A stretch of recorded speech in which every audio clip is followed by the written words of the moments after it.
Hello everybody, I'm Roxy and this is Wreck Me BS. Am I wearing the same thing I wore for my fiction video? Yes, I am.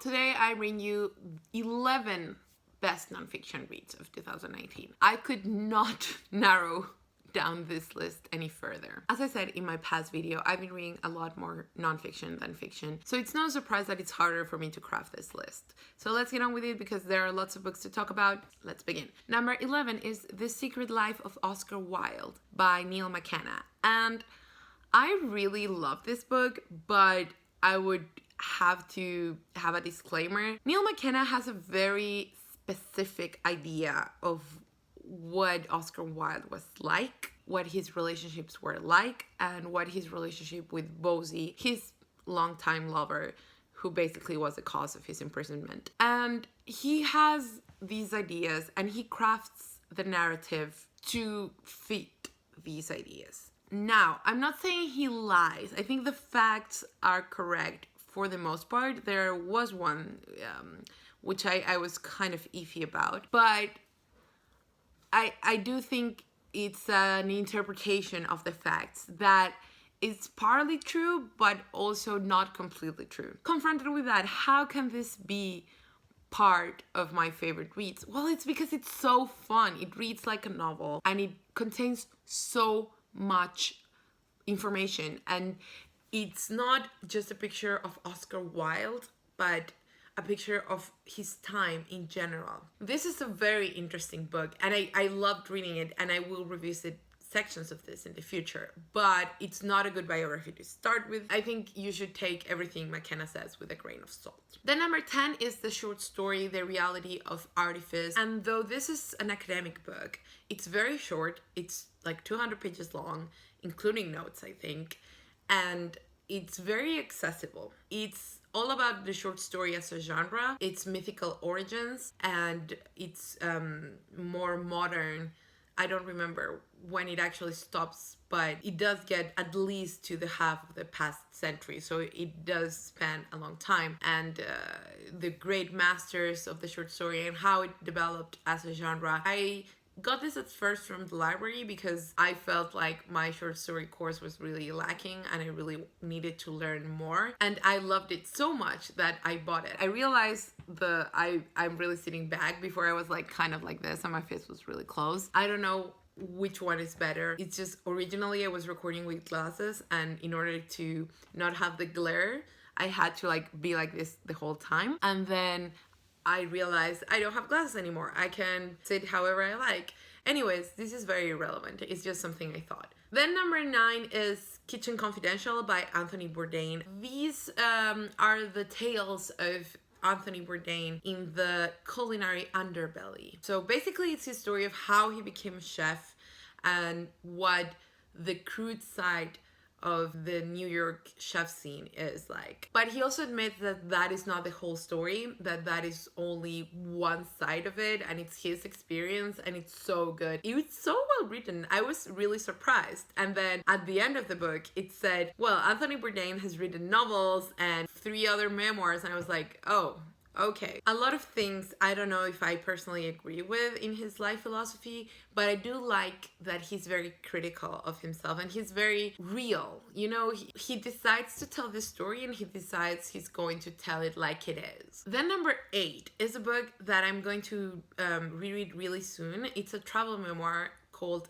Elsewhere by Rosita Boland. It's about her travels. She's got some great anecdotes and she writes about them with humor and heart, and I love them. But also it's a reflection on why you can't stay put, why you feel more comfortable even if your life is good in one part. Why do some people always feel the need to be elsewhere? Hence the title. While I read it, I kept feeling like it was exactly what I needed to be reading. It's very good, it's very entertaining, but also it really touched something. And yeah, I really recommend it if you like travel writing.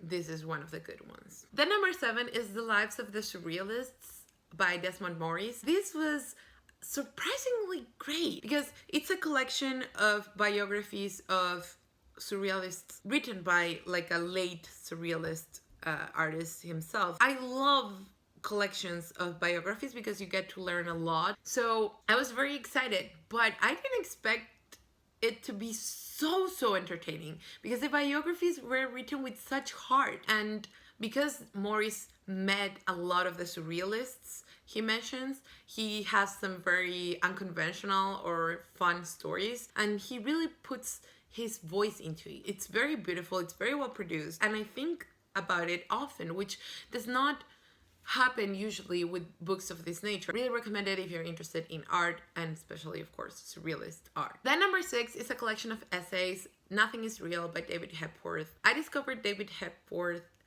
while I was going through foils, and his book Uncommon People, The Rise and Fall of the Rock Star, was one of my favorite books of 2018. Last year, as I was browsing through Bantry Books, which is a great bookshop in Bantry, they stocked this book, the paperback version. I just love how Hepworth writes about music because he tells it like it is, but at the same time, he's very kind and he does not pretend things were edgier or better or worse than they were. So it feels like it's a very candid report of different aspects of music. In Nothing is Real, he talks about how the Beatles are appreciated for all the wrong reasons. It also talks about pop music in general and the more contemporary distinction of rock as a separate thing from pop music. It's great anecdotes, he has great insights, and I just really love how he writes. I want to read more by him, and I'm so glad I discovered this book. The number 5 is a classic, Down and Out in Paris and London. George Orwell's memoir of being in Paris and London and poor, and basically not having anything to eat, and what that was like. It could have been such a different book, but in the hands of Orwell, this was just amazing. It's very insightful. It does a great job of not romanticizing those times. Number 4 is Why Be Happy When You Could Be Normal by Jeanette Winterson. This is my first Winterson, and I was very hesitant to read anything by her because I've always thought I might not like her, but I'm reading Written on the Body right now and I am enjoying it, so I might have been wrong. I have lots of thoughts, so I might write a review for it. Anyways, this is her memoir.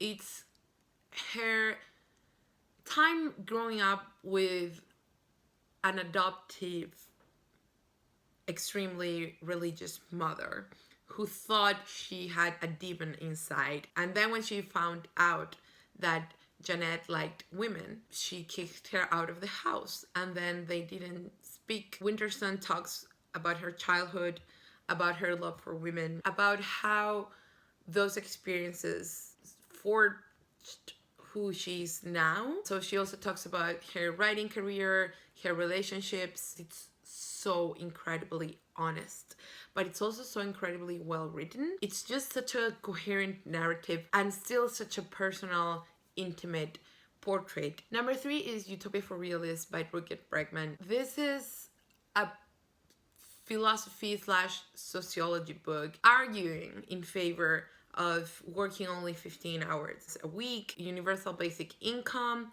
a world without borders, and a lot of really revolutionary ideas. But what is so interesting is that they are all backed up by data. I don't think it really changed what I thought. It really opened my eyes about how some things could be achieved, which I think is the hardest part. And the fact that all of this was backed by past experiments and some programs that I didn't even know had happened, it just makes this an essential read. I keep recommending this to everyone. Whatever your take on the ideas themselves, I think it's very important to give this a try and see what you think for yourself.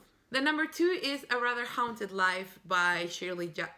No, not by Shirley Jackson. It's a book about Shirley Jackson. A biography of Shirley Jackson that relates all of her life to her literary output. If you don't want to be spoiled, maybe wait. But I didn't care about that. It's the first biography ever where I've been so sad to finish it because I felt like I was going to miss the subject of the biography. Which is crazy, right? Because it's not even a memoir.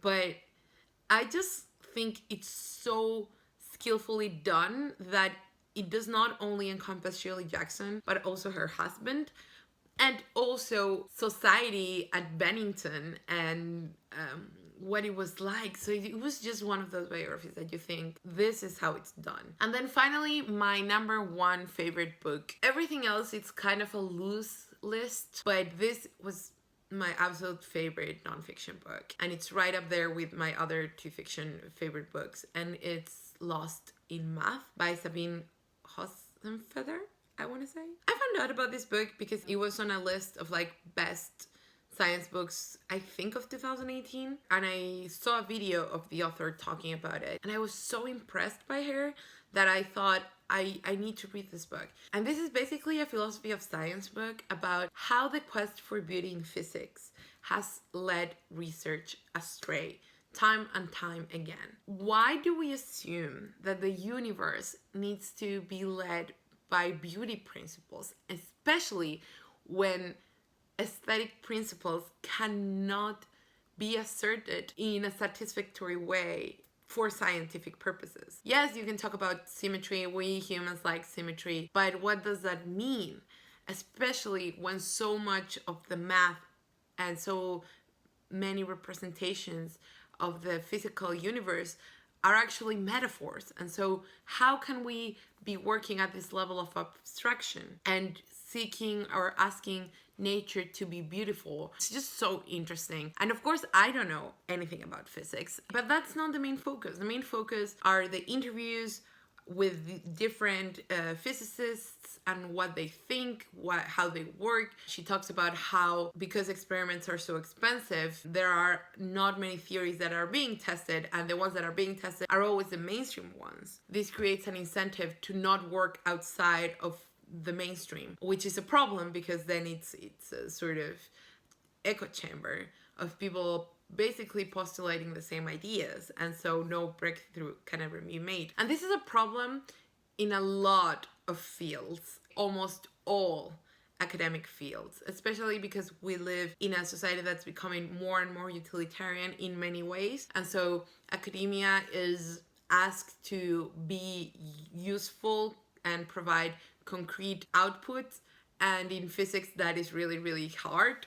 So you see, it's a very complicated subject. That said, this book has been criticized. Someone said this is very repetitive because a lot of the interviews are kind of similar, but that is precisely the point, because she is trying to use the scientific method, and so she wants to discuss these ideas with as many scientists as she can. And so that's why it might seem repetitive, but I think because all of the people that appear in the book are different people, they have slightly different ideas, and you can compare and contrast. That person said that, who was this geared towards? Because it explains theory that, of course, for theoretical physicists or any physicist would be already so obvious, but then the interviews themselves were to dance for regular people or whatever. I just totally disagree. I do think, of course, that the theoretical part is challenging, and I'm sure I didn't get half of it, but I feel like this book is geared towards people like me, people who are interested in philosophy of science and might not know a lot about physics but care about academia. I think if you know the theories already, you can just skip the theoretical parts.